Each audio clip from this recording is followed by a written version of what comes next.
Welcome to ST Academy. Today we are going to discuss about an important topic about the formulas of physics. Most of the students, they are demanding that we need a formula for a physics that are very helpful to solve any numerical problem in Eamcet.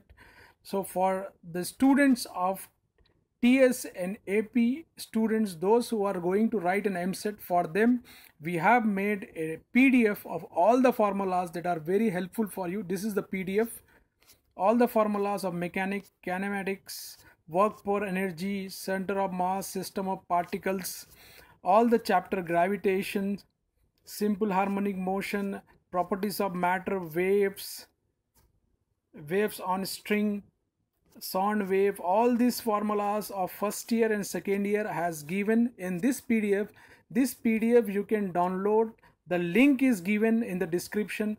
Click on the link, download the PDF. That is very helpful to solve any numerical problem in Eamcet.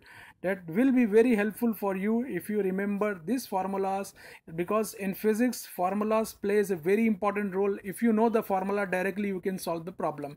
For the students of TS and AP, we have created this PDF with all the chapters with important formulas that are very helpful for them to solve any numerical problem in TS and AP Eamcet. Thanks for watching.